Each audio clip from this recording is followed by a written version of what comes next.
Welcome to NYPAY. Those of you who haven't attended before, thank you very much for coming. We have events monthly, and next year we're even building out some more things. We have webcasts, we stream. These things will be available online in a week or so. So welcome for coming. One thing, each of us at NYPAY is a 501c6 nonprofit, and each of us will the members of NYPAY will sort of take a topic that we're passionate about and lead a discussion. We all have our different styles. My style is I like to have questions from the audience, so feel no compunctions about waving or gesticulating or whatever, because I think that makes for a more dynamic conversation. So this afternoon I was flipping through the stuff in my inbox, and I read something from a consulting firm said, "Card not present fraud, the merchant empire strikes back." E-commerce merchants in the United States now find themselves in a perfect storm of rapid online sales growth and continuing EMV chip transition. Cyber thieves are proving quite adept at using both technology and stolen payment card data to attain their ill-gotten gains. U.S. card payment networks and issuers, payment providers, merchants, and cardholders, although I would argue cardholders don't really care, are now asking, what can we do to increase about this increase in CNP fraud? And I thought, that would be a great topic for a NYPAY event. Wait, that's tonight. So I'm a consultant, so I know publishing stuff and getting people to pay for it is one way to make money. I'm sure this is a wonderful, wonderful study, and whoever buys it will get great benefit from it. But I can assure you, you're getting better return on your investment in the time you spend with us tonight. So and a drink. Sorry, and a drink, yeah. So we're very fortunate to have a wonderful panel here of Lance Koonce, Zohar Steinberg. I'm skipping around because I'm reading off a page different than the order in which they sit. Ben Knieff. Sure. Or Knieff, yeah, I got it almost right. And Johnny Ayers. And what I usually do is I'll start off, since they can do a much better job than me, I'll let each of them introduce themselves, and then we'll kind of kick it off. So from this side to the other. Here's Johnny. Awesome. Hey guys, Johnny Ayers, one of the co-founders at Socure. I lead business development, sales, all the client engagement. Have met and worked with some of these guys before. We focus on digital identity verification, fraud prediction, applying machine learning and artificial intelligence to the digital footprint of a consumer. So we have lots of customers across the e-commerce space, as well as traditional financial services and many of the players across the fintech ecosystem. Hi, good evening. I'm Zohar Steinberg. I'm the founder and CEO of Token Payments. We develop a solution that enables every one of us and every one of you to pay online without any risk for fraud. Exactly what we're talking about. We're using pseudo identities that you can use in order to pay with them. We can talk about it in the next hour or so. My background, I started in security in the Israeli Air Force 20-something years ago. We did security for the first 12 years of my career, and in the last 12 I'm doing mostly product management and strategy, and now Token. Okay. Ben Knieff, Senior Research Analyst with Aite Group. I've got about 20 years in financial services, focusing on financial crime. So I cover anti-money laundering, fraud prevention, identity, authentication, blockchain, biometrics, a few other things here and there. But basically focus on creating syndicated research, as well as doing advisory services in the financial services space. I'm Lance Koonce. I'm a partner here at Davis Wright Tremaine. When I say here, I mean this floor in New York, and then we have another 8 offices. I am actually an intellectual property attorney by trade, and I've done quite a bit of work in privacy and security, but I now also head up our firm's blockchain practice group. It's a cross-practice group of about 30 attorneys across the offices.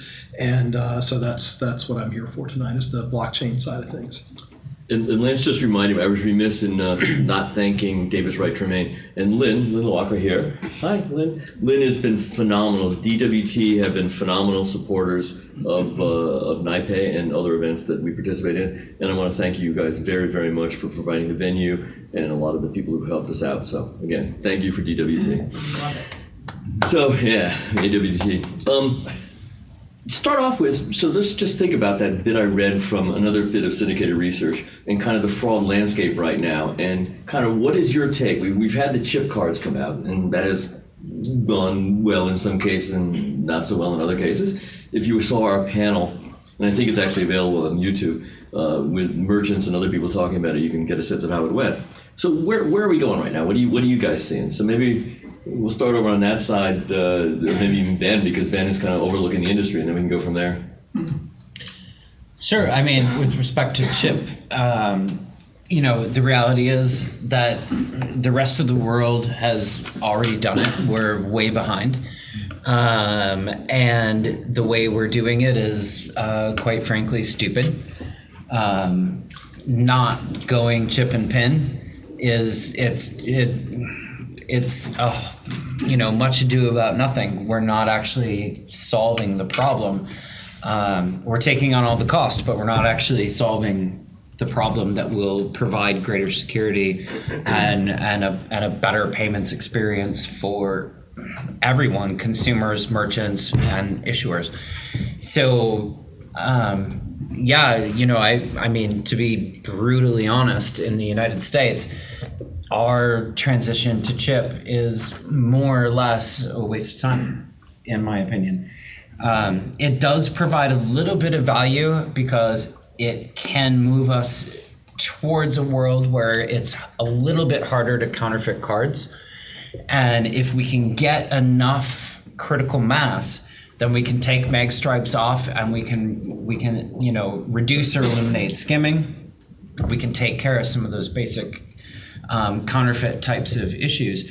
But the way that we've done it so far is, we've kind of gone part way, and we're not gonna realize the full benefits that other countries like the UK and frankly the rest of the world has been able to realize.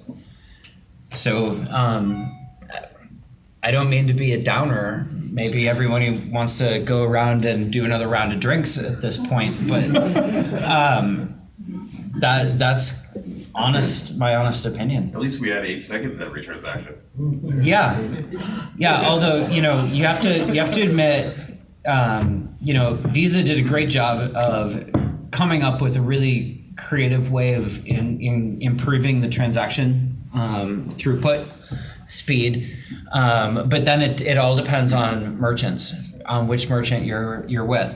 So there's merchants that I go to where it is actually faster than a magstripe transaction because they've implemented that capability from Visa, and others where it is 2 or 3 times as long. But that's an absolutely fair point. Not to mention that you just have a lot of really confused people as well. But I think if you look at the UK as an example where they did a wholesale switchover, it only took a couple of months before people kind of figured it out. It didn't take that long. It wasn't that painful.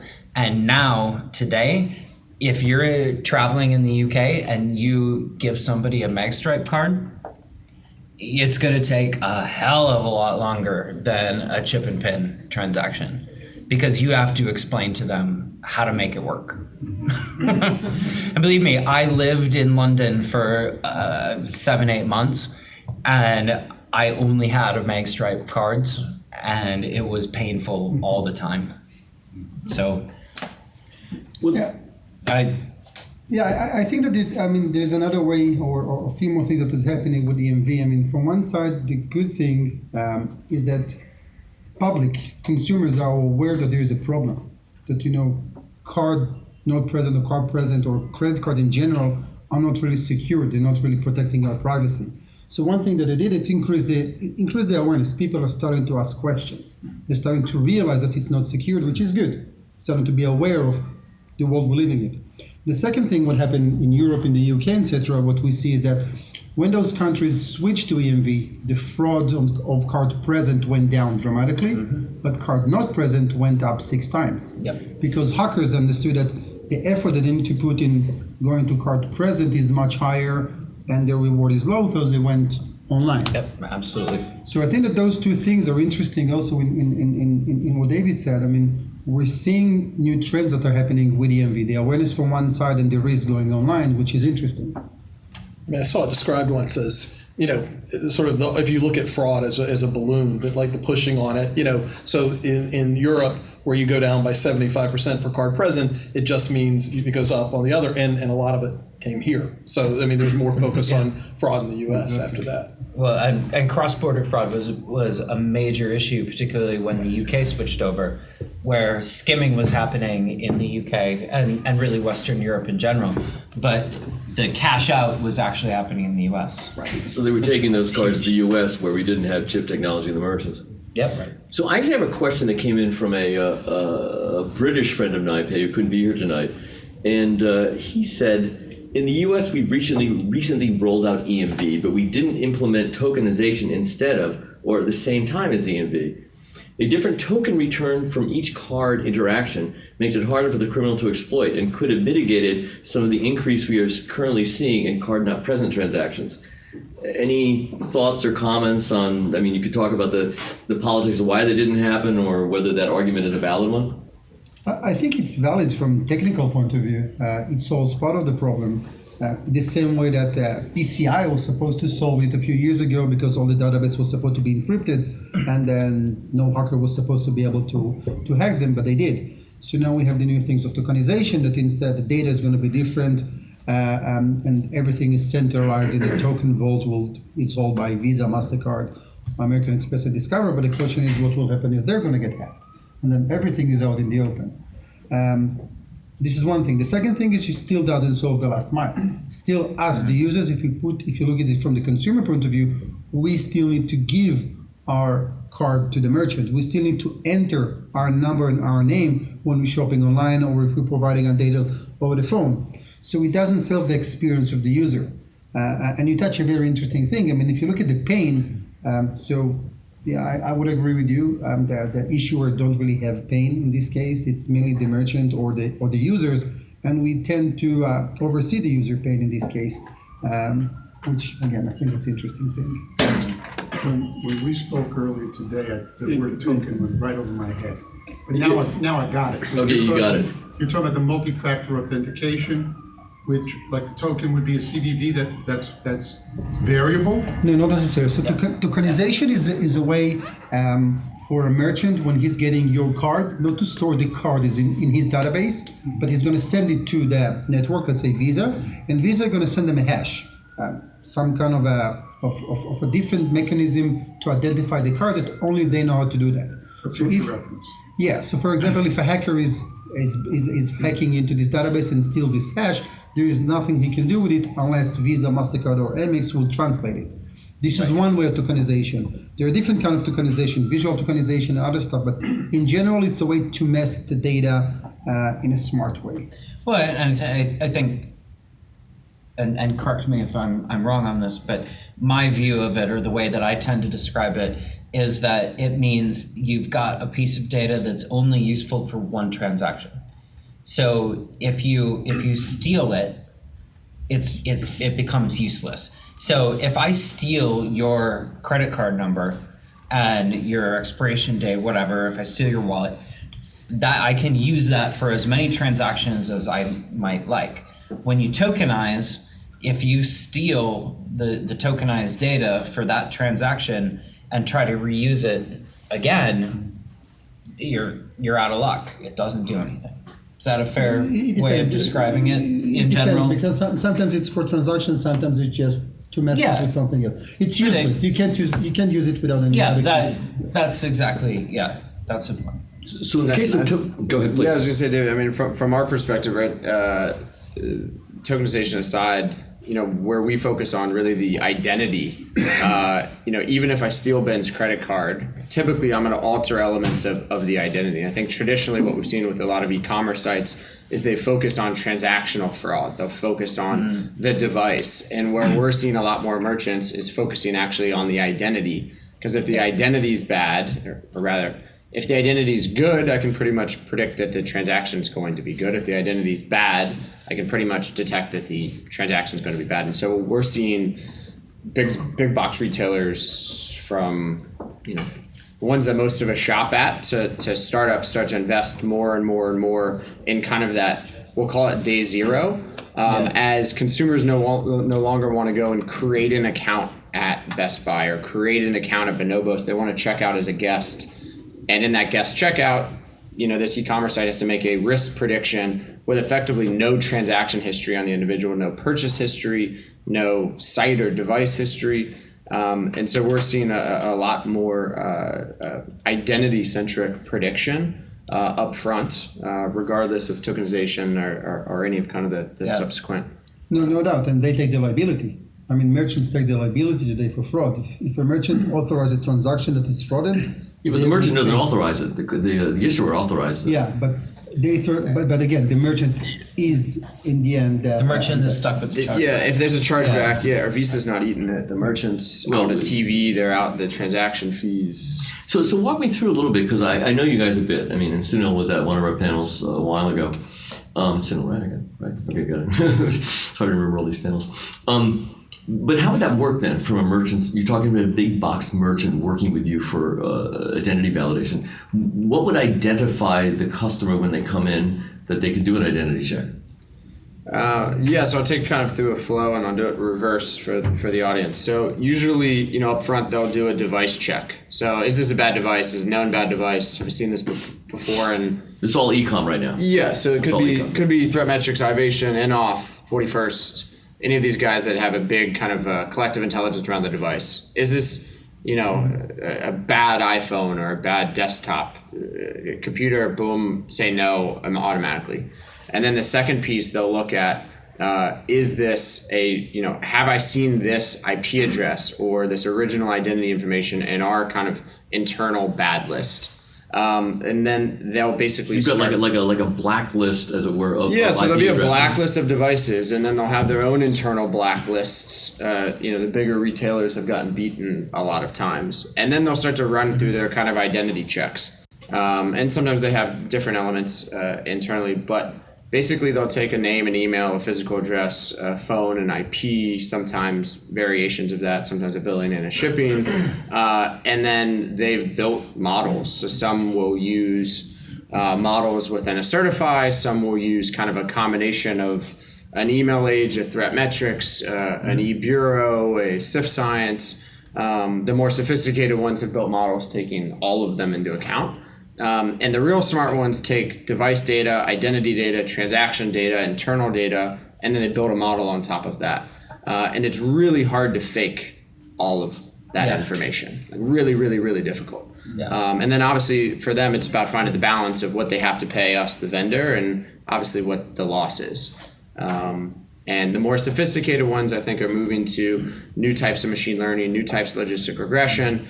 The old school ones are still managing this huge if-then statement. But we're seeing manual review rates reduce with better prediction. You see acceptance rates reduce. I mean, one big box retailer we were working with, when we first went in, they had about 10%, 12% manual review. They had another kind of 10 to 15% that they thought were good people, but they were rejecting, which was costing them about 150 to 200 million a year. And then they still were having 2% chargebacks. And so for a lot of these guys, it's just about using all these different tools to optimize to hopefully better predict the good versus bad. And where do you think the big value is? Is it reducing the cart abandonment? I mean, obviously, if there's only 2% that's chargebacks, is it the cart abandonment? Like, what is the value proposition that? Yeah, so I think I think if it's say you have 100 basis points of fraud, right? But that 100 basis points could be depending on the size of the institution, right? What is 100 basis points sort of industry norms? I know it's hard to say, but is that low, high? Is that I can rest at night with that? It depends on manual review, right? So the way that we look at the world is it's a triangle. And so each side of the triangle, you have fraud, you have acceptance, you have manual review, right? So I accept everyone, I'm probably going to have some fraud rates. I manually review everyone or ask them out of wallet questions, I'm probably going to have no fraud rates, but it's going to affect the acceptance. So the idea is to kind of find the optimal economic balance between the three. You should always have some fraud. You should, ideally look to optimize your acceptance rates, and then hopefully look to minimize, if fully reduce, manual review, but depends on the regulatory requirement. Yeah. And so I think it's different for each institution. Some will go in and say, hey, you guys have no manual review, you have no fraud. Well, that means your acceptance rates are probably shit. Inversely, you're manually reviewing 10%, 15%. That means there's a lot of room for automation. Yeah. And so it's different for each. But at the end of the day, if you can predict risk really well, right, and in your models you can split good versus bad, and at the worst you have very low false positives, and the best you have tons of true positives. Then you can kind of optimize for all three. It's just trying to figure out where you want to threshold your models. Yeah. I totally agree. We're getting to a point now that those kind of tools actually enables you to do a better validation of the identity with card not present than in card present in a way. Because in card present, the only way for it to actually verify the identity is ask you for a photo ID, make sure that you are in the picture, that's the name on the card, and that's the only validation you can do. But with systems like Socure, for example, you can take online information, physical information, and data from your carrier, etc., and then you have a much better understanding of who is the user, which in the end is a much better way to identify the user. You also, buying a TV or buying a pair of sweatpants, it would be kind of weird if they ask you for your driver's license. That's a weird customer experience. What we also see. Although maybe sometimes it would make a lot of sense, but yeah. But a lot of times what we see in retail is people also. I'm sure everyone in this room, I write in garbage. Yeah. But for some reason in card not present, you typically don't write in garbage. And so that's the other thing we see. Right. Yeah, it's difficult. Well, they'll normalize garbage or try and normalize it, or they'll just block it and say, oh, this is not in a real domain, or this phone's not in the right format. So there's a lot of technical things that you can do in a card not present situation that aren't really possible or aren't normal customer experiences in retail. Yeah. Two questions. Do you see moving towards, in a card present situation, asking for more information, like a phone number, and having to validate stuff like this? Retailers won't put up with that. I think it depends, right? I think we're seeing it with some of the issuers, some of the private label issuers are starting to kind of push the retailers to do it. The closed loop, you mean? You mean like Synchrony or something like that? Yeah, a Synchrony or an Alliance, right? They're in some narrow, but it's hard scenarios. But even you look at some of the big boxes that have started to ask for zip code, right, at point of sale. At point of sale, and there's a lot of pushback because every second counts in that environment. So anything that you do in the point of sale world, and I'm not trying to suggest that that's not true in the card not present environment as well. Reducing friction and reducing cart abandonment is critical as well. But those line times, every half second counts. I wouldn't see a large retailer like a Dwayne Reed or a Best Buy asking for anything more than a 5-digit zip. And today culture is not accepted. When I'm asked for that stuff, I say no. Why do you need it? The only times that it does work is when it's attached to the loyalty and affinity program. If you have an incentive. Right. Yeah. And even then, screw you. But there's a customer experience, right? If you're ordering. We'll get you that. Yeah, I don't know. If you're ordering a phone online, right, you want them to be able to contact you via email or phone if your phone goes to the wrong place. Whereas you're in Best Buy or AT&T, you don't want to give them your email. It's a weird kind of dichotomy between card present, card not. In card not present, there's another aspect. People understand that somebody might try to steal their identity and say that it's them. So people are more likely to give information to help them validate it. It's indeed who you are, who you say you are, and not somebody else. So also the incentive behind it is there for security. It's a higher incentive than card present because I'm there. Why do you challenge who I am? You see me, I'm in front of you. You had a question. What I wanted to ask you about is it's very interesting how the different technologies over the Britain and the US have developed customer behaviors that are different, which can sometimes be very confusing. And also particularly interested in Ben's comment on this, and I'll get back to the behavior in a minute, is I am afraid that crime is getting, and criminal devices are getting increasingly sophisticated. Yes. But coming back to the customer behavior, as a Brit who has now lived in New York for a year, I seem to have accustomed myself to New York behavior, which is when I go for a meal, I get a little a bill at the end of my meal in a little booklet, you know, one of those plastic. I pop my card in. The waiter comes and takes it away. Okay, and brings it back for me to sign. Used to that behavior, I recently went back to the UK. I did the same thing. The manager of the restaurant came up to me and he said, "Excuse me, sir, but you should never do that here. Unless you're in New York. Always wait, never, you should always wait for the waiter to come to you with their little machine. And never let the card out of your sight." Now, I knew that in Africa because I used to travel to South Africa and Kenya. And of course, if you gave your credit card to a waiter in Kenya, by the time you got it back again, your account would be empty. So now coming back to increasing sophistication of criminal devices, I am aware, for example, these devices that the waiters come, they put your credit card in and you put your PIN in. They've now developed those that are dummy ones so that they would actually skim and scan and say, "Oh, it's not working," and then come with another one.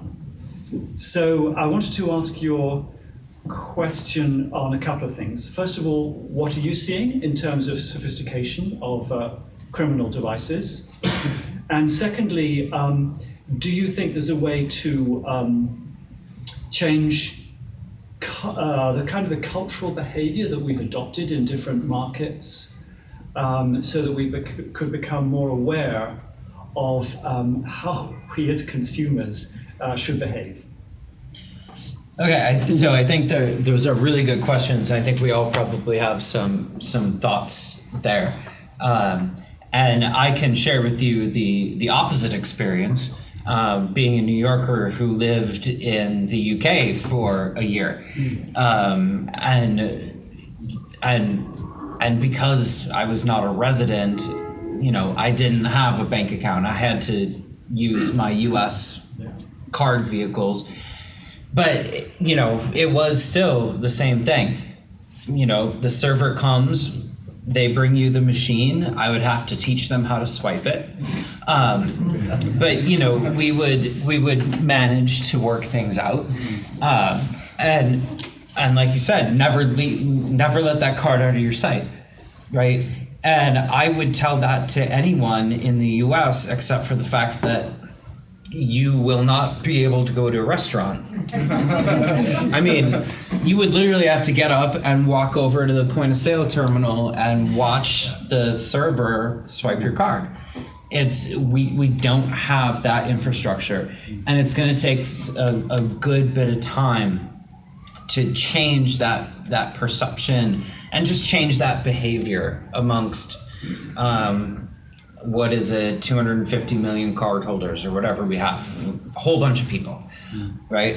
So I think that it's very obvious in terms of what needs to be done, but it's very non-obvious in how we're going to get there. I mean, and inertia is huge. We've got.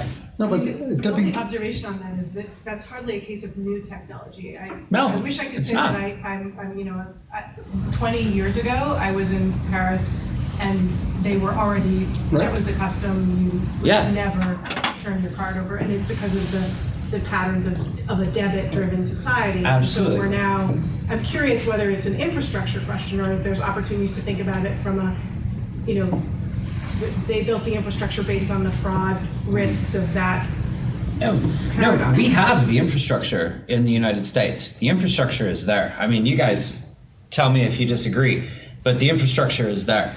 We have chosen deliberately not to leverage it to its greatest extent. Yeah, I mean, we had a chance to do it right now with EMV. I mean, we had a chance. Everybody changed their point of sale to support chip. We had the chance to do that. As Ben We said, could have supported PIN exactly. at the same time. Somebody made a decision. It's got to do with somebody has the incentive not to do it. I don't know why. I think just a very, very quick point to add on to that. I see that replicated in other areas of payments. For example, in online banking and mobile banking. For example, with my HSBC account in London, I have 4 to 5 steps. Using a little device that I press, I get a unique number, and I have to do it again once I make the transfer. Yep. In my Chase account here, I just put my password and my name, and I can do anything. Yeah. I'm shocked. There's a comment right here in the middle. I was going to comment regarding the infrastructure. So in the big box and the larger corporations, you can afford, which is a cost, right? You can afford to change your legacy systems. But in the smaller corner store and the mom and pops where there's a cost to change that infrastructure, they're not going to be as, they're not going to be excited about changing that because there's a real cost to them to keep that legacy system. So can the issuers help defray some of the costs? Can they give the system, the swipe, whether it's the little swipe thing or not, can they give that to the merchants to help move that forward? Because until you do that, I'm gonna keep swiping as a customer. I'm gonna keep doing what the merchant has, right? So how can we lower the cost and the barriers on the smaller merchants, which are a lot, as opposed to talking about just, the big guys who can afford to do it? I think that's a really important question. I think that's the core of why we in the United States have not been able to adopt technology, newer technology, more secure technology as quickly, right? So when you look at the UK as just an example, in the UK, the government basically said, we are going to move to chip and PIN, and we are going to do it by this time. But you look at the number of payment terminals that exist in the UK is a teeny fraction of what you have in the US. We have a question from Mr. Bomser and merchants when Windows XP was sunset a few years ago. Yeah. Where they were basically told if you don't upgrade, we're not going to cover you in case of fraud. And how many ATMs are still running Windows XP? The merchants. But in any case, they had to change their point of sale to support the chip, even the small ones. No, they still haven't. I go to my corner store, I still have to swipe. They do not have a POS terminal that supports the last I heard at Money 2020 is about 30 to 35% of merchants have changed. So that's not the majority. Alex has been wanting to ask a question for a moment. Yeah, I'd like to throw the conversation a little bit towards mobile wallets and the pays because it's an interesting time where there's motivation on all sides to really promote the heck out of it, right? I mean, the chip transaction is friction to the customer as it takes so long. The merchant knows they'll get a better rate if they use, the Apple Pay and Socure. And the customer, you're right. I don't think in general they care about fraud, but everybody has been hacked. Everybody's had it happen, so they understand that, hey, a device that's actually secure, I can have biometric authentication, so why in the heck hasn't there been more uptake, or why haven't the merchants worked really hard to get the uptake? We can solve a lot of problems. Well, that raises one question I was going to bring up initially is, how much do customers bear the cost or even care about fraud? The individual customer. I mean, that's a question I posed talking to Zohar before. Yeah, and I think, and my point was that I don't think they really do care. I'm going to let them answer too, but I think they care about friction, right? So all these nuisances make customers more willing to do something that's going to stop nuisances. And these are all, that's what's happening. I think. Go ahead. I think that Lance, how much do you care about fraud? Well, what I was going to say in response to that is it seems to me that what consumers care about is identity theft versus transactional fraud, right? That's the big difference to me is that you can get a lot of and they don't understand the difference. That's true, but they sort of understand it in their pocket, right? They understand when they lose their identity and it becomes a serious issue for them going forward. But losing one transaction and calling up and changing out and getting a new card in the mail, 3 or 4 days later is a different story. So first of all, the story doesn't end there, because then you need to go and update all your cards with the different merchants. That takes you a few hours, and it's a hassle. But I think that in essence, we're a creature of habit. We care about different things in different times. If you think about the early 2000s, 88% of us didn't finish a transaction and didn't put a credit card into a website, because this was the habit back then. Now, 88% of us do put the card in and bear fraud, and the fraud numbers went so high that it's unbelievable. We live in a country that 46% of us experienced fraud over the last 3 years. I mean, those numbers are amazing. Did you pull that from my research or your research? Could be. But to Alex's question, Julie's. Again, it's got to do with habit. The thing with Apple Pay, and you need to understand how Apple Pay works in order to understand that it's secured. I mean, if you're tech savvy, if you read about how Apple Pay works, you know it's secured. I know it's secure, you probably know. But people that don't understand tech, don't understand what is tokenization, their psychology is saying, wait, I put my card into Apple Pay, which means that Apple Pay just take my card and give it to the merchant. So what's the difference? And one of the main things that, we did a lot of research around that in our company in order to understand the incentive. People do care that their card is being stolen because they feel it's their identity. Sure. People do care about the time that they spend. And with Apple Pay, the only commercial or the only message that was sent was, it's cool, do it. But that's a mistake. It should be, I like agree. Although, right? The I banks completely agree. Here's the thing, when it comes to payments, cool. It's Apple. Apple are only doing cool stuff. Mr. Baum, you're bringing up a really important point, and I want to address it. Because when you talk about a car, you talk about Volvo or Subaru, right? Safety is a very serious message. When you talk about payments, there's a moral hazard issue, right? I'm not personally liable. I call my bank and say, yep, that wasn't me, right? Boom. Then it becomes a fight. Well, mitigated by the networks between the issuer and the merchant. But you as an individual are not involved, right? So there's a moral hazard issue there, first of all. And then second, there's just what you were describing, which is kind of the pain side of it, right? Redoing all these things. So I think that from a user perspective, they're not looking at it from a security mindset. They're looking at it from how much bullshit am I going to have to deal with if I experience fraud? Because it's not going to be financial loss. It's going to be time and phone calls and pain out of my day. That's the way they're thinking about it. There is a psychological aggression. You got stolen. Right. You don't like it. I mean, even if you get your money back, you don't like it. And after all these days, and the figures, I don't have the figures here, but there is some research that shows that people switch banks because I've done some of that research. 60% of them. So I'll give you the statistics. And what you mentioned is very important, is the real security. Apple Pay is secure, let's say, and the perceived security, which is totally different. I completely agree with you. And in the case of Apple Pay, after we can discuss if it's good to promote the coolness effect. I agree. But it's something different. The perceived security is not so good, even worse, because you don't understand. People care about security after they have an event. People buy burglar alarm systems after they have a break-in. After other people have the experience. And by the way, I build a company exactly on what you're talking about. We did the research about what people care about on fraud, and money loss came third. The first thing came exactly as you say, the psychology aspect that I was hacked. The second thing was the time I need to spend to get my card and update it. And only third came the money. Now we're thinking about credit cards.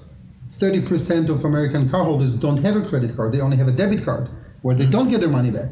This is a huge part of the population, 30%. So the problem is there. I think that we're in a few. What happened in the last few years is that the awareness is starting to grow around consumer, around the problem, around fraud. If you think about it, 2014, with what happened to Target and happened to Home Depot, was the first time ever that those events came to the news. You have in 2015, you had 2,200 merchants that got breached. You heard about 3. So there is an incentive of a big industry to hide it again, we're creature of habits. They're trying to take us to a specific direction.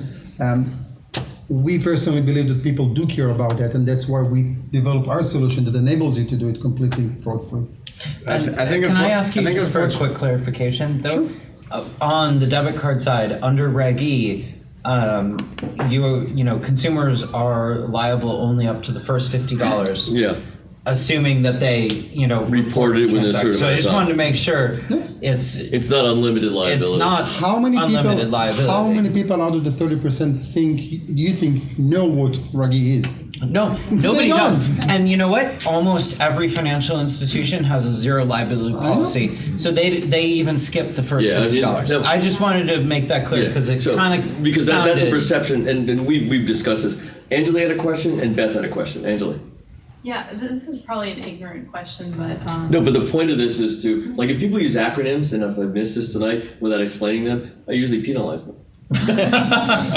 Well, what I was going to ask is the thumbprint security a secure method? Because that's the reason why I prefer to use Apple Pay, or I use my banking app on my phone versus going online and versus using the terminal in Whole Foods. I prefer not to take my card out. I had the impression that the thumbprint was a more secure method because hackers can't replicate mine. Unless someone's tokenized your credit card to their thumbprint. Yeah. I mean, it doesn't stop. But it's even more than that. The only thing that the thumbprint is doing is authenticating it on the device. Somebody can very easily hack the app and put a yes comment before. Not very easily. No. I'm gonna argue with you on that a little bit.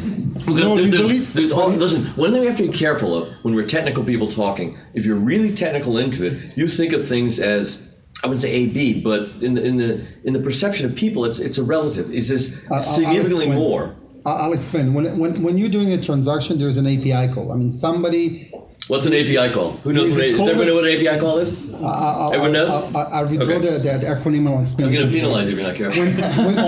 When you're tapping your phone into the point of sale, there is something that is happening on the device, and then something that is happening between the device and the point of sale, and then point of sale to your issuer. The authentication of the thumbprint is happening only on the device. So if somebody hacks the point of sale or the transmission between those, which is easier to do than hack the device, the thumbprint doesn't worth anything. For example, when we developed our application, we wanted to do it with a thumbprint, and we actually concluded that the thumbprint is less secure than a PIN code. Because a PIN code is something that only you remember, only you know. Is it safer than a swiped card? Yes. Well, we don't have PIN codes here. I think, if I could... I'm talking about card not present. I know. If I could take your comment and just shift it a little bit to what you're saying. When it comes to Apple's Touch ID, the value of Apple's Touch ID is not improved security. It is customer convenience. The security, in my mind, and we might not agree on this, is no better or no worse than a PIN code, right? There's good and bad to both of them, but it is way more convenient for you. Yeah. And if we can find ways to say, let's say PIN and thumbprint are equally secure, but thumbprint is easier, faster, and for you to use, then you're more likely to use it, and then your security is going to be better, because otherwise you're going to have a PIN code that goes 1, 2, 3, 4. And that reduces the value of the PIN code security. So, I'm gonna take this as a segue to something else. I want to get Beth's question first. Well, it's actually very similar to this question, which is about why don't we just have fobs that are somehow systematically at one end, that's my thumbprint, granted, on the device. But to your point, most people do use passwords that are ridiculously easy because no one wants to actually have to deal with making them up. So especially on mobile. So let's take just the technology, Apple, who cares? Is there a possibility that we have a wand or a fob of some sort that is actually screen kind of a swipe that happens versus the way we do now with a card and a chip and a dance around the, Well, we've already got enough crap in our pockets, right? Between your cards and your mobile device and the sensors available with your mobile device, why would we need another? I mean, there's options out there. There I'm are saying, for me, it providers. would be an app, but a lot of people don't have an iPhone, right? Yeah. That's what I'm saying, it's like, for everybody else, there's. Oh, if we look globally, Yeah. then it's a very different conversation. Right. And there's providers out there that have tokens that you can put on a key ring that are, RFID enabled. Right. Voice recognition, ATM, voice recognition, ATM. Voice is a great example. You have different solutions, but if you look at where most of the fraud happens, is in the U.S. 76% of global fraud is in the U.S. Again, I don't want to promote what Is that on a per dollar basis? I'm sorry? Is that on a per dollar basis or an aggregate dollar basis? Because aggregate dollar basis is more spend here. Yeah. Okay, so I mean, just be careful with it. You can throw out big numbers, but There's also easier ways. I mean, you can set up alerting with every single card where you get a text or notification for every single transaction the second it happens. I think that's an easier, much nicer consumer experience. And I think previous to the mobile wallet question, I think most consumers are ignorant, right? If you look at like 1 and 2 of mobile wallets, it's Starbucks and Chick-fil-A. Literally, like a free chicken sandwich got the second most amount of people in the country to download a mobile wallet. But that's also that is how simple the consumers in this country are. are. Incentives. If people have incentives to do that, they will have it. Yep. And again, going back to your question, I mean, we developed a solution, an app that enables you to pay online, again, with thumbprint or with a PIN code, and in a way that you cannot get hacked. You're going to get a pseudo identity doing that. We believe people are going to adopt it because we are addressing a specific pain, as the gentleman here said. It's a psychology aspect of it. It's the time consuming around it, but it's going to take time to educate people that they can do that. I mean, one of the major comments that we get to people is that, it makes perfect sense. Why nobody did it before that is because we're a creature of habit. We were taught to pay. We were taught by the merchant and by the credit card companies to pay and swipe, and you'll get reimbursed if somebody steals your Mr. card. Bomser and then Mr. Mazurski. I want to go back to Reg E for a second. In addition to the $50 exclusion, the key thing to Reg E is there's a 60-day time limit from when the statement comes out. Right. You think about the Uniform Commercial Code with a paper check. You can contest that a year later if it's a altered or forged check. But Reg E, they set that timer. That's why things like alerts become so crucial. If you basically wait beyond that 60 days after your statement, I'll use this acronym to pay the fine, you're SOL, right? That's it. So that's a key provision of Reg E, where I think, the alerts sort of, encourage the consumer to look a little careful. And I think it's a great thing. It increases awareness. It's great. I mean, I don't understand why all the banks give you automatic alert. I mean, it's so easy to put a push notification to your device that every time you make a transaction, it's just gonna tell you. It can save so much money. Try disputing something more than 60 days after your statement. The problem is that they don't have the incentive. Those credit card companies don't have the incentive to do that because they live in the fraud balance, which is good for them. But I can tell you. I'm going to move to 2 other questions, and I want to shift over to Ron Mazurski and then this gentleman behind Ron. I have a two-part question. The first is, do you agree that with the increased acceptance of EMV, the issuance of cards with EMV and merchant acceptance of EMV, that we're going to see a significant movement of fraud over from point of sale to card not present? First question. Is that something everyone agrees with, or a massive? Yeah, that's what history told us. I mean, if you look at what happened in other countries, yes. Europe, okay. Yeah. And if that's the case, I'm a little more reticent on that, but we see digital being about 4 or 5x times retail versus digital. It's already the case, huh? So if today. If that is the case, then most of the issuers are sitting there now with a, I think, relatively huge problem on the horizon, which is how are we going to deal with this increasing fraud in the card not present environment? Ostensibly, tokenization is eventually going to be the solution, but it requires much work on the part of the payment networks, et cetera, to put into place the right solution. What happens in the meantime? It's not the issuers, right? Like I swipe my card, the TV goes to Zohar, I call in, I say, hey, this wasn't me. I call my issuer, the issuer then calls the merchant and says, give me the money back. Exactly. So the merchant's it's not the Visa or one MasterCard, who's it's holding not the issuer, it's the merchants in the end. They don't have the incentive to do that. you can argue different things. Why do you need to wait to the regulator to do something and to impose things instead of doing other stuff? You know, if you think about tokenization, we can argue about the incentive around that, but the incentive, in my perception, was control. They were trying to get the control back from the processor that started to go around them. And that's almost a bigger question because we could have a whole discussion on tokenization. This gentleman behind had a question. I want to make sure. As a point of clarification about Reg E, this gentleman mentioned the 60-day rule. There is an exception to that regarding ACH transactions. That's very prominent where banks do have to go beyond the 60 days. That's up to a year or 2 years, isn't it? It goes up to basically when it should have been known. So it extends well beyond the 60-day limit, but that's, again, pertinent to ACH transactions. The card is 60 days. Card is 60 days, that's correct. So one of the points I brought up here was that there's different technologies emerging, and one reason I got Lance here is because he knows a lot about what's going on in the blockchain world. Now, we've identified friction. You don't have a lot of friction because obviously merchants won't do it because merchants they only care about payments to the extent that they complete something that they really care about, which is the sale. If the payment actually decreases the sale, it's a problem. So what are we looking at down the road? What potential do we have with other things?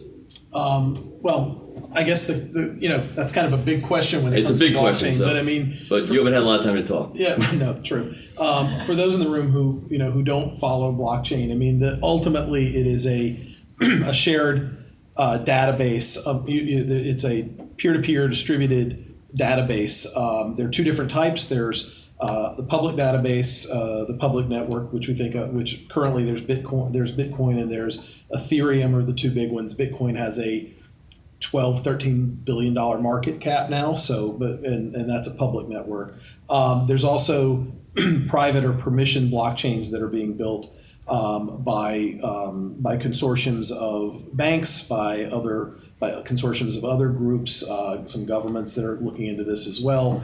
And so one of the things that blockchains allow is to basically take. So I'm thinking maybe I'll start with the idea of identity, which is something we talked about a little bit. So one of the concepts when you're talking about blockchains, for instance, is that because you ultimately end up with this shared database among competitors, among parties that don't trust each other, there may be a way to do something like take a bundle of personal information and create sort of a centralized, to use kind of a term you don't normally use when you're talking about blockchains, but a single sort of living identity somewhere that sits on a blockchain managed by who is a question that we're going to have to come to grips with, but where managed by you, presumably ultimately by the consumer themselves. Yeah. But at some point, someone's got to house it.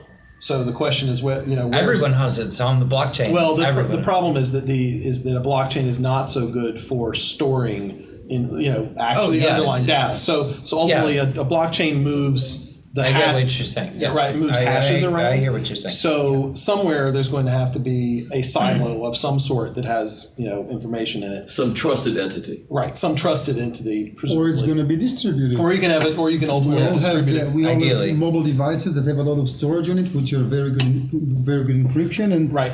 You can unlock it in different ways. And at the end, sort of conceptually, at the end of the day, what you would end up with is not having the personal information stored in multiple silos, which each company has. So you're talking about earlier this sort of the multiple checks you go through to figure out risk. I mean, that's something that I think we've got a ways to go. It's very early, but ultimately that's another way at it, is that you would have the ability to manage a consumer personal information as a package that then all of the different entities, whether it's the processors, whether it's the merchant, can touch on it. And that's very much what I've been conceptualizing, and I haven't found anyone who has kind of the final answer there. But the idea is our identity is no longer a driving license or a passport or a social security number. That's a way too simplistic notion of identity. Our identities, or something irrelevant. Yeah, exactly. So you have to take all of these things, which can be explicit LinkedIn profiles, Facebook profiles. It can be implicit shopping behavior. One of you guys mentioned, some other kind of breadcrumbs, right? That are happening. Is this some of the stuff that you guys use in Socure to pull in? So some of the companies that are trying to use the blockchain for this kind of identity tokenization, the first time they still have to be authenticated. Right. So we're actually exactly. we're powering some of them that are trying to take in these implicit and So there would be an initial identification that would then be for any of them, right? It's whether you're onboarding to a new mobile wallet, a new credit card, or to a new chain. Exactly. Like you have to authenticate yourself in the first time. That's the identity proofing and the identity binding. Yeah, and the difficult thing though is say hypothetically, right? In Canada, right, the 5 big banks are creating this kind of shared KYC network, right? And it's this notion where if I'm good at TD, I can be good at BMO. The difficulty TD and BMO acronym. No. TD Bank. Okay. Bank Okay, good. Bank of Montreal. Just asking. Yeah, they are acronyms.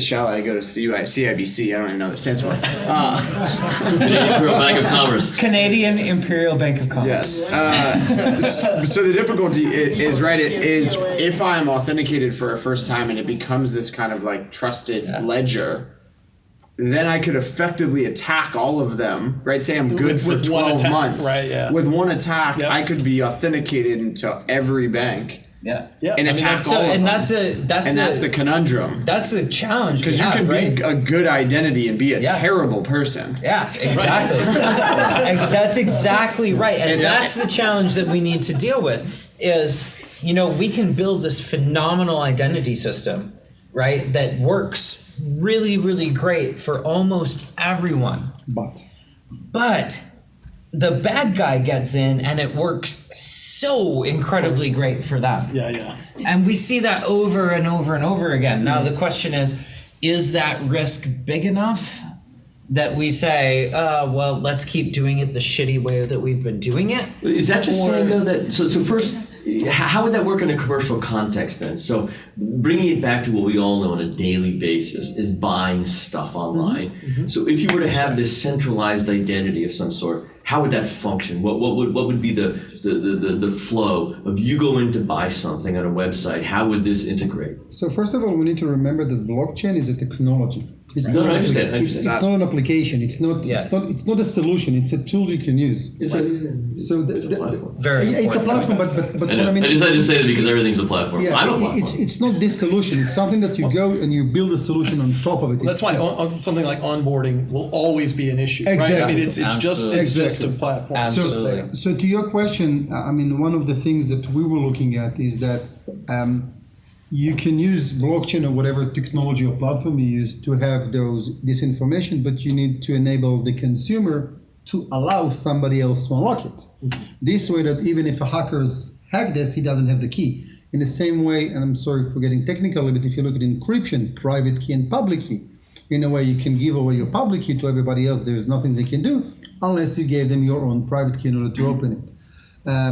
So one of the things that I think is going to be a way of the future is that we're going to have pseudo identities in different ways. So merchants can know us as different identities, but then we will have the ability to unlock them if we want to unlock them. So even if a hacker stole my pseudo identity, there is nothing he can do with it unless I unlock it. So these are what I call avatars. Yeah, so it's the same. You kind of can, right? Like, people will use burner emails on email transactions. Exactly. People, right, for, let's get use burner phones or prepaid phones for particular transactions. In the whole blockchain thing, but it sounds to me what you're talking about is, does blockchain and somehow semantic web come together?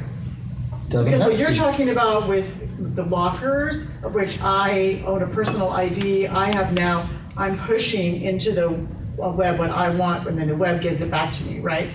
And there's this idea that there's an identity portion of that, of which I know David, and I trust David. He can actually hold a piece of mine, not all of it, but he can hold a piece of which then I need his key to open his semantic web, quote unquote, locker. So again, that's the application. You can decide. I don't know if blockchain is the right technology, the right platform to do this.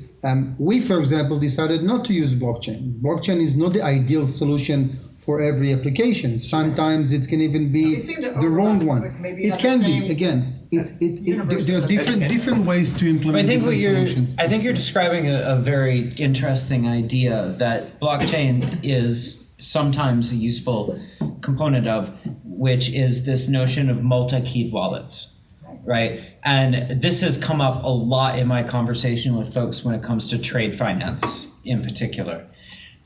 You've got multiple parties associated with a contract, and maybe you've got some great examples here as well. Well, yeah. But you've got a manufacturer, you've got a shipper, and everybody needs to turn their key along the way for funds to be released, goods to be released, and everybody turns their key, and via smart contract, the next step gets kicked off. When the next step is completed, the key gets turned, and the next step. So the key gets turned is conceptually it's a nice metaphor, but practically, how would that be implemented? What would be the experience on the part of the transactors? Like, would I have to do a lot of stuff and key in a lot of stuff, or would it just happen in the background automatically?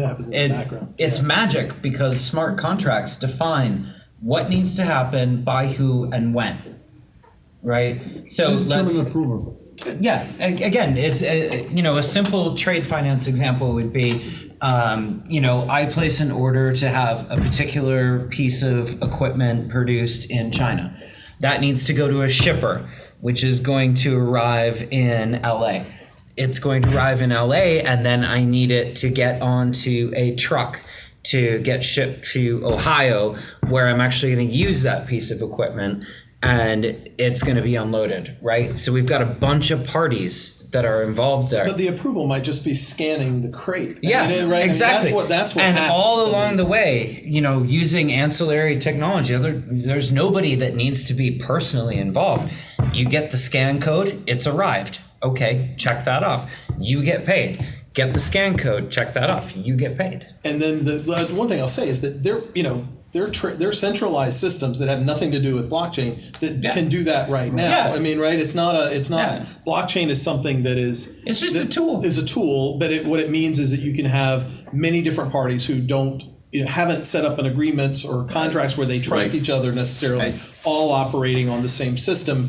And then it's all sort of self-executing through the contracts. And I think, David, your question, right, is a good reason why we think identity blockchain applications from a consumer perspective are 20 years away. That's kind of what I'm trying to get at. If I asked how many people in this room know how to use GPG encryption and know how to do transfers using private and public keys?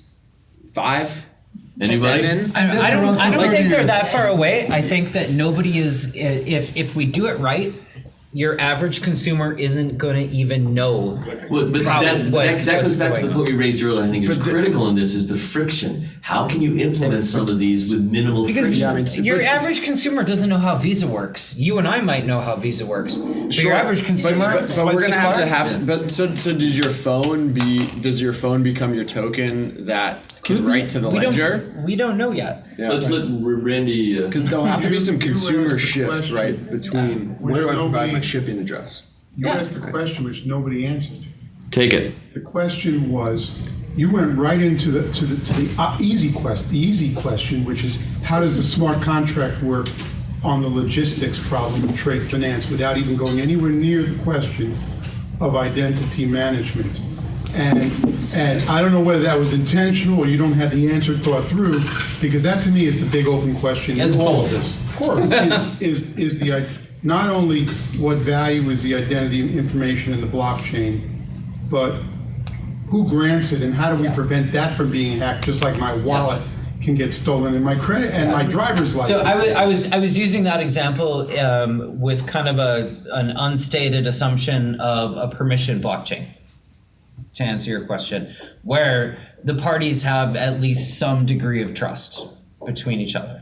But even then, I'll give you another example from the large value payments world. Yeah. Okay, and that is when the payments don't work without presumption that if it comes over the SWIFT network, whoever acted on it on the other end had authority to send that payment into SWIFT. Yep. Right? Doesn't work if you don't make that assumption. Yep. if we're going to be doing enterprise-like applications like trade finance, because these are all enterprises, the shipper, the customs agents, they're all companies. Yeah. Then you're back to the same problem of who's administering the access to the system. Yeah. Again, we're building solutions without thinking through the most fundamental part of it, which is one of the itches I have with the whole blockchain world anyway, which is that people are building stuff without understanding the problem to solve. I think it's an absolutely critical point.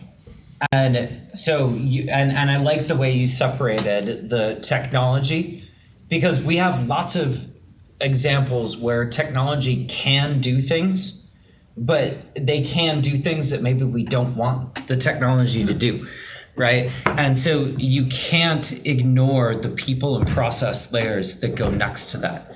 And I think that's kind of what you're getting at. And, there's a lot of questions that we still have to answer on that front. That doesn't necessarily mean that technology is useless. And it also doesn't mean that the technology is like blockchain is the right solution for any particular problem. But it's good for some, not for others. I mean, if you think so, I would take issue only with the fact that I don't think that's a universal criticism of everyone who's looking at blockchain solutions. I would say that there are that has been the concerns you're raising are concerns that have been coming up more and more, and people are dealing with more and more. I mean, if you think just to the Bitcoin blockchain, I mean, multi-sig wallets, and right now, really the only security you have for a Bitcoin wallet is writing down this long key and keeping it somewhere, and if you lose it, you have no more access to that account at all. You lost your money. So you're building layers on top of these structures regardless. Yeah. A lot of the layers that were built early on Bitcoin were, flawed, and there've been real problems with them. Right. But I think that as more and more sophisticated companies and as the market matures, you're seeing people address those issues in more serious ways. So I think that if you go back to the gold rush and Levi Strauss with the blue jeans, right? The guy that's going to clean up is going to be the guy who figures this out and sells it to everybody else's blockchain model. Yeah, this is why you're seeing IBM and Microsoft and Symbiont and all of these companies right now are building environments and blockchain as a service sort of platforms, because that's what they're selling now to all of these people who are trying everyone's to trying to figure out how to use this stuff. We've got a solution in search of a problem, and we've got a lot of people who are going, maybe this problem, maybe that problem, and all these great experiments, but we don't know yet. And I think you hit on the problem. Is saying some people are trying to find a solution, they don't really recognize the problem. So I think that the problem with identity, there's no one solution fits everything. So for example, you asked who determines about the identity, etc. So I'll give an example from the solution we created. We provided a pseudo identity, you decide where you want to put it. You are in control, but we hold the key in the end. So when you provide somebody a pseudo identity, I need to authorize it. But still, you are in control. And I think that what we're going to see more and more, and I think it's something that is really driven today by millennials that really want to say they want to do good, they want to do the right thing. We're seeing more and more solutions that give the power back to us, back to the consumers, back to the users. So we can make the decision in the end. And it's regardless if we're going to do it to blockchain or another database, it doesn't really matter. But when we'll see a problem specifically with identity, we decided to do it on payments. Somebody else can do it on healthcare, which is a big issue over there, in my opinion, even bigger than payments. Yeah. But we're going to tackle one solution after the other, and in the end, something will happen. Exactly like Johnny gave the example. If you look at the digital signature, it's there for 20-something years, and it can benefit a lot of us in fraud, not payment fraud, but we don't use it. So I think it's going to evolve in that. But yeah, we need to find two questions. Then we're getting close to 8, and I know I don't want to keep people too late. So 2 questions. Then I have a summary question. So please go ahead, sir. Just continuing, Monsieur. Merci. On what you said about disruption, because we were talking at the beginning of EMV. I believe I work for EMV, so EMV is a great technology, but it doesn't change the model. You still have Visa, MasterCard, the bank, same thing. Tokenization, same thing. You have Apple coming in, but basically the same. With blockchain, you have a risk or an opportunity of a major disruption. Because where is Visa? Where is MasterCard? Where are the banks, maybe? What do you think in terms of really a little like, for example, iTunes totally disrupted the music, the entertainment business model, or Airbnb or Uber, etc. Do we have the risk of having really a major change in the ecosystem? Why do you opportunity? Risk. Exactly, it's an opportunity. It's a risk for some people. Yeah. Listen, every industry that didn't innovate died. Look what happened to mobile operators and content. Look what happened to taxi drivers and Uber. It comes not dead yet, but no, not dead yet. But I mean, you see a major shift over there. Yes, true. Kodak. You see. Yeah. Yes, there's a good one. That's a huge. No, but if you look at mobile operators, they had $1 billion business in content. They lost it to Apple and Android. You all remember what was the name? The one with the videos. Starbucks, not Starbucks. Blockbuster. Thank you. Gone. So yes, it will happen. They used to be just as common in Starbucks, but yeah. Yeah, I agree. So I think that the main difference is that today in fintech or in the financial industry, it's almost impossible to do everything over the top. You still need to have you need to work with an existing institution. You need to work with Visa and MasterCard, or with the bank, or with somebody. It will happen one way or another. Angeli. So I'm still trying to catch up to you guys in terms of, blockchain, but I have a two-part question. One is, what is the user experience like? Like if I were to buy something online, like at Macy's.com or something like that, what happened, or what will I experience if Macy's is using blockchain? The answer really should be nothing different. I mean, right? So I mean, it's totally do you know what kind of database that Macy's uses today? Yeah. Right. Do you care if it's Oracle or SQL? Here's my other question, though. That's the way it should be with blockchain. If Macy's is using blockchain, what if I don't want to use it? Like you guys had outlined some security risks. But why would you care? It's plumbing. Like, do you care if it's an Oracle database? Currency, you're talking about the technology. Yeah. If you're talking about, so make sure you distinguish between Bitcoin and blockchain. So Bitcoin as a payment method or a value, as a token essentially, that's one thing. So if you would notice that if you went to a company that's accepting Bitcoin because they're Dell or HP, one of them I think accepts. Right. I think it's or maybe they may have changed. I'm not sure they still are. But in any event, you would have to have some type of wallet that had Bitcoin in it to use it. But that's really the only thing. And there's a lot of providers that actually abstract that away, especially when you look at cross-border remittances. They've got Bitcoin running underneath the rails, but you don't see it. You don't see it as a user. It's not a part of your experience. Yeah. So, but to your point that I think is really, really critical, Bitcoin is an application on top of blockchain.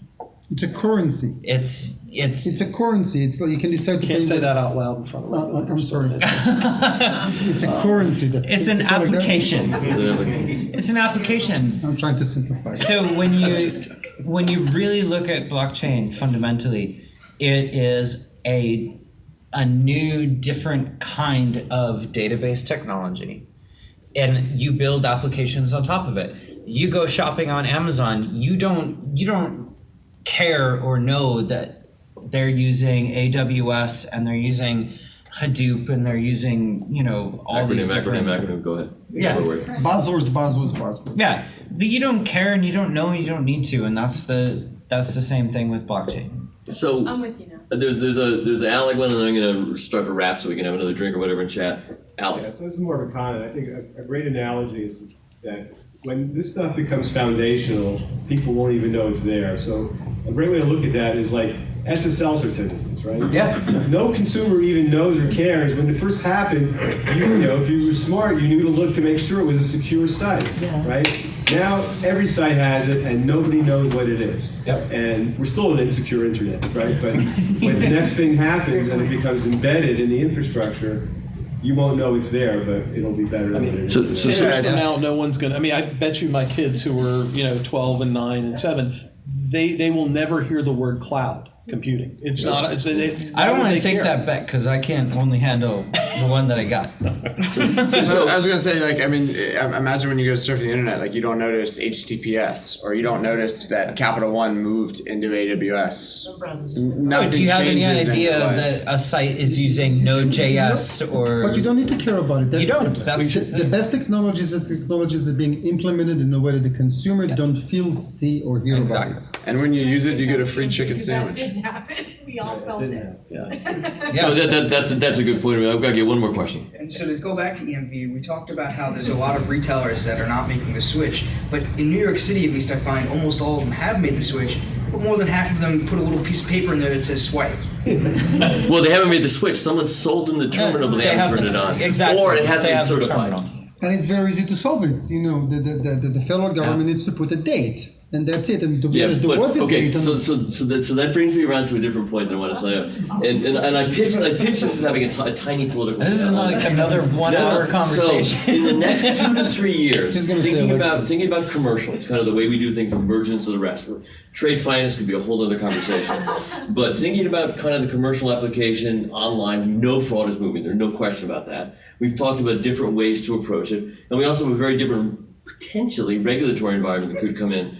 Where do you guys think, this is the typical end of the conversation prediction question, the next 3 to 4 years, things will be in fraud prevention for e-commerce? My humble opinion is that it's all going to be determined by the next big breach. If we're going to see another Target, another Home Depot, things will move faster because the technology, a lot of the technology and a lot of the application are there. It's just a matter of education, and there is nothing like a good education for this case, like the news. So I think those are kind of the things that will happen. Johnny, anybody? I've told my friends to sell out of the public markets because next year is going to be ugly, and invest heavily in really good fraud tools as online fraud is spiking. Yeah, and gold as a hard asset. I mean, I agree with you. Whoa, we're going off the rails. That's a different conversation. That's a really old platform. No, but I really strongly agree with you. It works. Online is absolutely the biggest, and I think that firms like Socure, and there's a couple others that you guys are competitive or partner. There's lots of really good ones. But it's bringing together a lot of pieces of data, analyzing them intelligently, and finding those blips, those anomalies, those outliers to help produce fraud. Because I think there's a couple of things that we know are pretty for sure. More and more of our commerce is going to go electronic and online. That's not just consumer, that's also B2B. More and more is going to be automated and online. And we can't ignore that B2B side either. Because the baddies, they like to get into companies, maybe change the account numbers on some account payables. And, that can add up to $2 million pretty quick. They like to do that. So, there's definitely, I agree with you very much on that front.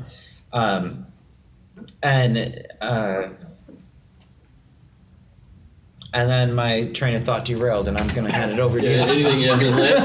Any thoughts? I'll talk about the one area we've just been talking about with blockchain, which is I don't think the new administration makes any difference. I don't think we'll see any real regulation to speak of in that space, and I actually think that's a really good thing right now. I think it's so nascent that I'm of the view that unless something really terrible happens where regulators need to step in, and if that wasn't the DAO, I don't know what it would be anyway. So which we could talk about some other time. I think this is an area where a lot of experimentation needs to take place. So I hope that will happen. I agree with you very strongly on the notion that less regulation at this point is good in terms of fostering innovation. Yeah. But those innovative firms, I think, would be wise to consider the potential around what they're doing, and be ready to say to a regulator, hey, we thought about this. Yeah, I've seen too many of the firms in that space, or I've talked to too many who, what their concern is, should I incorporate it in Delaware? Should I be in Canada? Should I be in Zug? You're going to have to operate where you operate if you want to run a business and make money. So, like you said, figure it out. Start thinking about it. Don't try to incorporate somewhere where you're just going to be off the radar completely. Yeah, and don't leave those questions for later. Right. I'd like to thank the panelists for the generous time. I'd like to mention any of you guys who haven't been involved in NYPAY, please check us out. We really kind of started going from quarterly to monthly events this year. And we'll be doing more next year. We have 20 or 30 topics we're considering for discussions next year, and we'll be sending out a survey sometime before the end of the year. So please, it'll be simple. Take 5 or 6 minutes to just click it so we can sort through, because we got 12 months. We can't do more than one a month, really, and we'd love to get your thoughts. And I thank you very, very much for attending. We've got some more time and one other drink to circulate, but I do thank you very much for attending. Thank you all.